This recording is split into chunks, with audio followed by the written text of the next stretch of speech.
Welcome to the Rustic Garden Homestead. We are on tour number maybe a dozen. It's late June, everything's growing well. I have just about all of my beds filled and ready for planting. When they all get filled and a garden is set up, I'm going to do sort of a grand opening.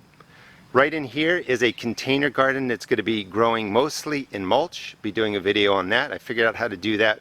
I'll show you that actually when we get to the other end. I have plants growing in just mulch. Been shooting content for All America Selections. If you want to check out their YouTube channel, I'm going to be profiling all different AAS winners and just showing you plants that will do really well in your garden. Let's talk about trellising real quick. We'll go through the different plants that are in here. I'm going to show you what I'll be harvesting, and I'll do a harvest picture at the end so you can see everything I'm taking out. And we'll go through this kind of slowly, and I'll just go over different tips. So right in this section here was my early tomato garden. That's why you see the glass vases people have been asking me a lot about. They were protecting these plants when they were smaller when the frost would come. So I have tomatoes coming out of here. This is where I'm doing the video, but this is an All America Selections winner big beef, nice meaty 8-ounce tomato. It's an indeterminate plant, and look at all the tomatoes. I'll be taking those out. So check out the end of the video because you'll get to see everything that came out of the garden as of about, I don't know, what day were we on, June 22nd. Determinate varieties mixed in with indeterminate varieties. This will be the garden where I get my tomatoes first. Morning harvests are one of the best times you can have in your garden. Jalapenos, tomatoes, basil. I'll cut some chives, maybe pull some onions out early, and I'll make a salsa for the family for lunch.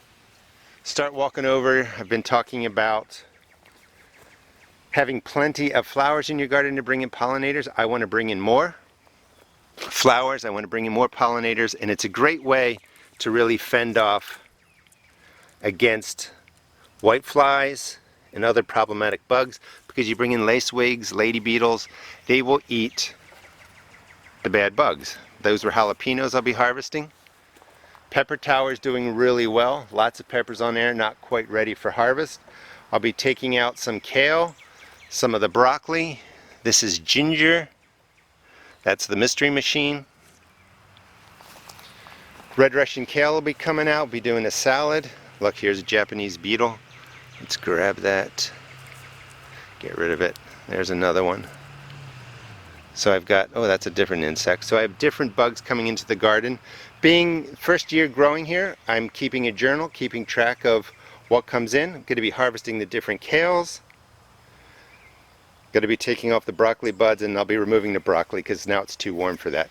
So trellising wise, I just did a video on 10 different ways you can trellis plants. I just added, I'll be doing another video. I'll link that video, number one. But this is mesh ladder right here, and you can see that I made an arc. Haven't been able to get my cattle panel. I'll be growing beans up that. So I just want to show you, highlight a couple examples of different trellising options I just added in. I don't have a video on these yet. This is ladder mesh. It's 10 feet long, very flexible. You can do a lot of different things with it. I bought zip ties, tied it together that way. I'll show you how I did that. Let's come over here so my shadow's out of the picture. But you can see the arch. Just use stakes on both sides. It's nice and sturdy, and I'll be growing beans, and my whole goal is to be able to walk through here and then just harvest from it. It'll be hanging down. I think it'll be pretty cool. When I get a vehicle, cattle panel will go into one of these beds. I'm going to talk about this. This is 10 foot tall PVC. I'll show you how I put that together. But I think it's just going to be really cool to have this arch and having beans growing on here. This can probably hold cucumbers and beans. It will move in the wind, but it's very sturdy. I wouldn't put melons or heavier things on there. So this is a 10-foot trellis. This is designed for beans, and it's real easy. You can go to Home Depot. One of these posts I think cost about $6. I don't know if the size is on here, but I don't know, it might be 1/4 of an inch. But anyway, you get, also buy a 2-foot piece of rebar, put it in at least 6 inches. You know, you probably want to go to about 8 inches. That will secure this. And just go grab a piece of the rebar at Home Depot, bring it to the piping section, the plumbing section, and then you'll know if these pieces go together. Let's see if I can do this one hand. And then you just drop this on, and that will stay in perfect position at the bottom, and when the wind comes, it's going to move. And that's part of what I wanted to do, is I wanted to add motion into here, which I've not seen a design for a trellis to do that. And this may help scare away animals, who knows, but I think it'll look pretty cool to have motion in the garden. You can also take this piping and build a teepee, which I did there. Same thing, the rebar goes right into the ground, stake it on there, tie it up top. So now we have another arch. Okay, let me spin around this way. Garden's looking good. Berries are doing well. I'm harvesting them for a small handful for breakfast every day. In here, these aren't ready yet, acorn squash, and you can see that I get in there and I put insect dust down there, and that's how you stop the vine borer from taking your plants out. Watermelon going up the trellises, the bees are coming in, the pollinators are coming in. Swiss chard, cylindrical beets, red Russian kale, some different kinds of kale, and a broccoli, so we'll be making a kale and beet salad for lunch too. And this whole section, we've got some peppers in there. They're not quite ready. This is the hot section of the container garden. So those are red cayennes, the thick ones, Hungarian wax, and we work our way all the way down to the other ones. Asparagus is looking good. Right in here, we had crazy wind. Now I have crazy wind to go along with crazy rain. First off, going to be harvesting them. If you want them for salads, look at the honeybee, and I'll talk about that in a second. You want to harvest when they're about 6 or 8 inches long. They're nice and tender. The wind came, I think that's a lightning bug actually. The wind came and snapped the top off of my dark green zucchini. So I got a couple.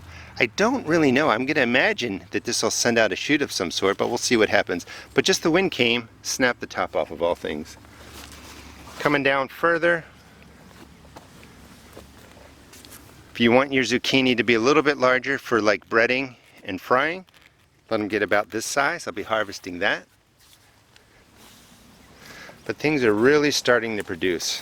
More collards, more kale. Picked a couple of squash and zucchini, and one tip is you can see right there the liquid coming off right where I cut the squash off the plant, or the zucchini off the plant. That's going to release the pheromones, the scent that will attract some of the negative insects to your garden.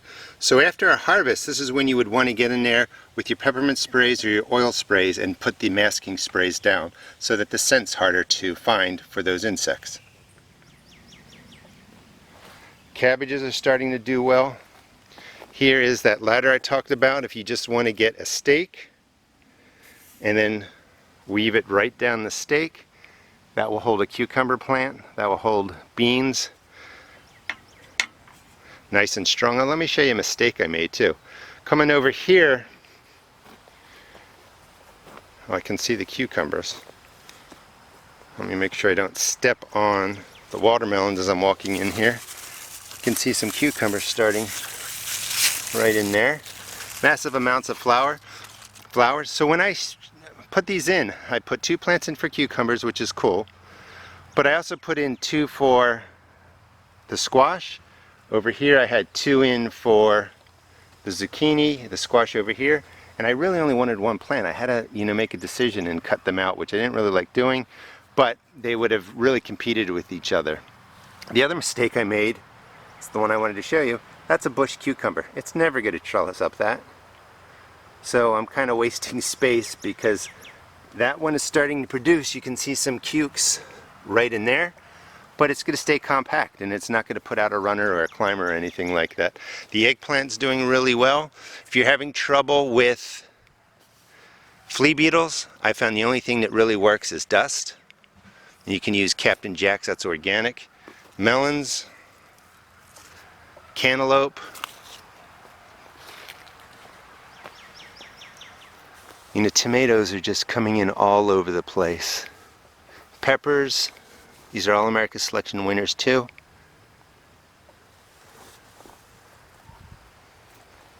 Let me show you the apple tree. Learning about different diseases that trees get, but I've been using copper spray. Look at all the apples on there. These are a couple beds I just filled. So I want to attract pollinators into the garden. In this whole space you can see the white clover there. In this whole space I decided to leave as grass, and I let it get taller so that you see the clovers coming up. And I hope the clover takes over because the honeybees have been coming in. My whole backyard, I'm not putting any chemicals down, so I'm just letting it transition to white clover. But it's working really well. I'm seeing all kinds of the honeybees around here. So I do recommend, if you have a chance for a patch of grass and you have the white clover growing in it, just let it take over.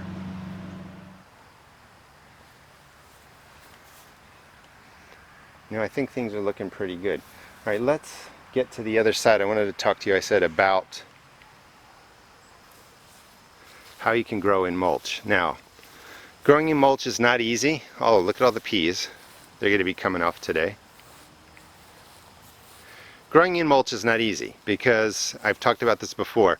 Wood will break down, and it'll break down and it'll, you know, go into its natural elements, nitrogen, phosphorus, potassium, all that kind of stuff.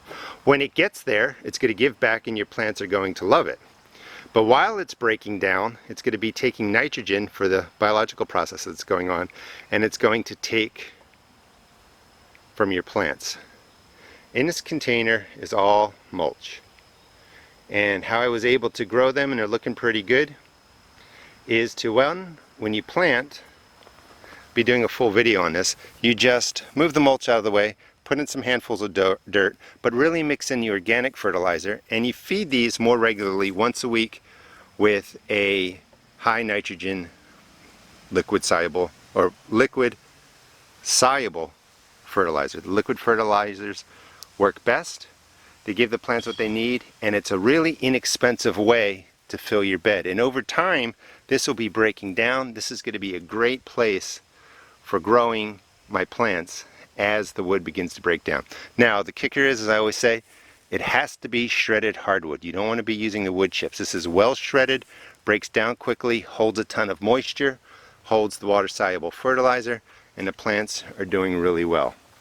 Different containers in here, raised beds, have different combinations of shredded hardwood mixed into the dirt, which is what I wanted to do more as an experiment. But things are growing extremely well. Let me show you the last bed that's not done, and when this is done and things are set up, we're going to do a grand opening. But here's how things look for the arches and all the trellises. Let's walk right down here. I mean, the squash are just doing wonderfully. So I'm going to harvest all this, have a nice dinner tonight with it. So I have one bed left. Got to clean it up, raise the level, be putting peat moss in there, some of the soil that I had brought in, which is a combo of dirt really and leaf grow. But right now I want beans in here. I want sunflowers around here. I don't have the space or the time. Let me show you why I recommend starting stuff in cups. Even with all this space, look at the blueberries too. Even with all this space, you may not be able to get to planting.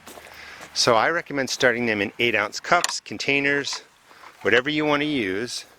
So here's the full harvest. Some purple potted peas will go into the salsa and into the salad. And I think this is a pretty good start to the day. And this is why. So about 5 days ago, I started all my sunflowers, next round of cucumbers, a squash, see the sunflower seeds, everything, beans, Christmas beans, other kinds of climbing beans. Everything is up, everything is growing.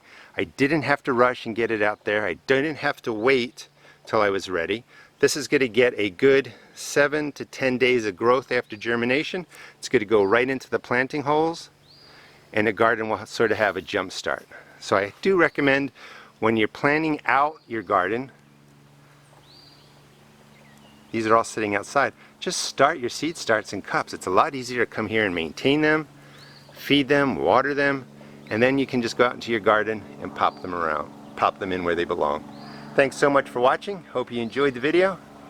And please check out my seed shop at therustedgarden.com. Thanks for watching.